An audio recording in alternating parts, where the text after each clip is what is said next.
জিলকদ মাসের 24 তারিখ সামনে আসিতেছে আমাদের জিলহজ মাস। জিলহজ মাসে আল্লাহ পাক রব্বুল আলামিন গুরুত্বপূর্ণ দুইটি আমল, দুইটি ইবাদত রেখেছেন। এর মধ্যে একটি আমল হলো হজের আমল, আর আরেকটি আমল হলো কুরবানির আমল।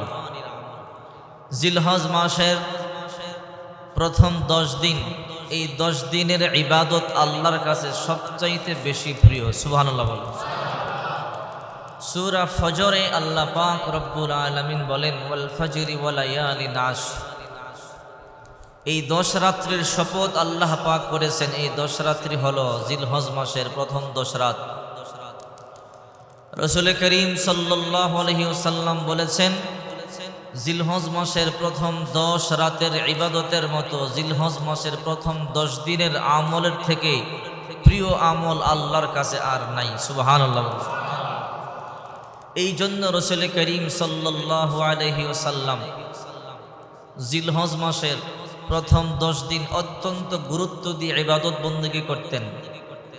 সাহাবায়ে কেরাম অত্যন্ত গুরুত্ব দিয়ে ইবাদত বন্দেগী করতেন। শুধু তাই নয়, রাসূল করিম সাল্লাল্লাহু আলাইহি ওয়াসাল্লাম জিলহজ মাসের প্রথম 9 দিন রোজা রাখতেন। যেহেতু 10ম তারিখে কুরবানির দিন রোজা রাখা যায় না, রাসূল করিম সাল্লাল্লাহু আলাইহি ওয়াসাল্লাম এই জিলহজ মাসের প্রথম 9 দিন রোজা রাখতেন। সাহাবায়ে কেরামদেরকে রোজা রাখার কথা বলতেন। রাসূল বলেন, সাহাবীরা, জিলহজ মাসের প্রথম দশকের ইবাদত আল্লাহর কাছে অনেক প্রিয়।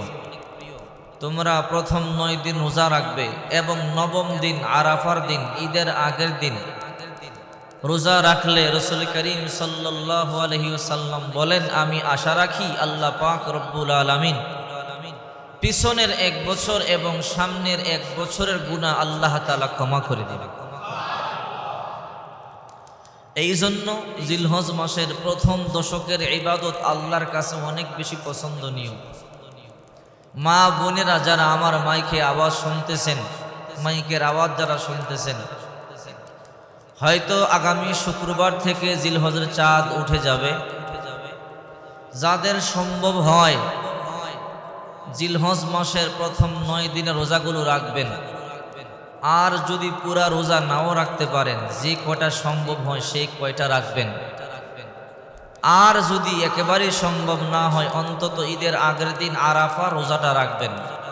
কারণ ঈদের আগের দিনের রোজাটা আল্লাহর কাছে এত প্রিয়, রাসূল বলে, আমি আশা রাখি আল্লাহ 2 বছর অর্থাৎ 1 বছর পিছনের 1 বছর সামনের গুনাহ আল্লাহ মাফ করে দিবে। এই জন্য সামনে কুরবানি আসিতেছে।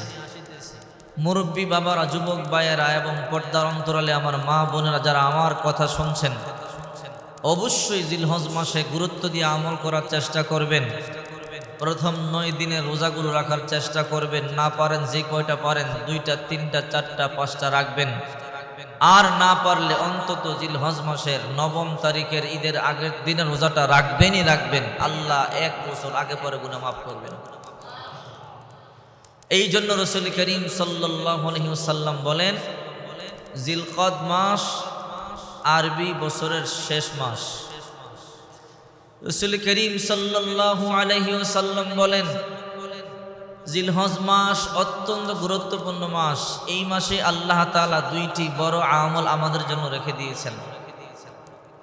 এরপরে রাসূল বলেন, যদি তোমরা জিলহজ মাস পেয়ে যাও, তাহলে তোমরা কুরবানির আগ পর্যন্ত তোমাদের দেহের নখ এবং চুল কাটবে না। কেন? রাসূল করিম সাল্লাল্লাহু আলাইহি ওয়াসাল্লাম বলেন, তোমরা কুরবানির আগ পর্যন্ত চাঁদ উঠে গেলে নখ আর চুল কাটবে না। যদি না কাটো, আল্লাহ তোমাদেরকে একটা কবুল কুরবানির সওয়াব দান করবেন।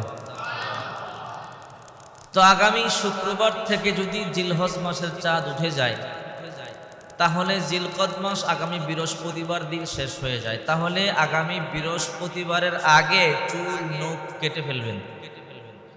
যারা চুল নখ কাটবেন আগামী বৃহস্পতিবার শেষ দিন মনে হয়, যেহেতু চাঁদের উপর নির্ভরশীল, সেজন্য গ্যারান্টি দিয়ে বলতে পারি না, একদিন এদিক সেদিক হতে পারে। তবে সম্ভাব্য বৃহস্পতিবার দিন শেষ। এই মাস, আজকে 24 তারিখ জিলকদ মাসের। যদি চুল নখ ঈদের কুরবানির আগ পর্যন্ত না কাটেন, কুরবানি পশু জবাই দেওয়ার পরে চুল নখ কাটবেন। কুরবানি পশু জবাই দেওয়ার আগ পর্যন্ত যদি চুল আর নখ না কাটেন, তাহলে আল্লাহ পাক একটা কবুল কুরবানির সওয়াব আপনার আমলনামায় দিয়ে দিবে। রাসূল করিম সাল্লাল্লাহু আলাইহি ওয়াসাল্লাম হযরত ফাতেমা রাদিয়াল্লাহু তাআলা আনহাকে বলে, ফাতেমা, কুরবানির দিন রাসূল বললেন তুমি তোমার পশুর কাছে যাও। ফাতেমা রাদিয়াল্লাহু তাআলা আনহা বলল, আব্বাজান কেন? বলে এই জন্য যাবে, কুরবানির পশুর রক্ত মাটিতে পৌঁছার, মাটিতে লাগার আগেই এই কুরবানি আল্লাহর কাছে পৌঁছে যায় এবং কুরবানি দাতার গুনাহগুলোকে আল্লাহ পাক রব্বুল আলামিন ক্ষমা করে দেয়। মা আয়েশা সিদ্দিকা রাদিয়াল্লাহু তাআলা আনহা বলেন, রাসূল করিম সাল্লাল্লাহু আলাইহি ওয়াসাল্লাম বলেছেন, যারা কুরবানি দেয়, কুরবানির পশুর গায়ে যতটা পশম থাকে আল্লাহ পাক রব্বুল আলামিন ততটা নেকি তারা আমলনামায় দিয়ে দেয়। আচ্ছা বলেন তো, একটা কুরবানির পশুর গায়ে কি পশম কম থাকে? কতগুলো পশম থাকে তা আমরা গুণে শেষ করতে পারবো না।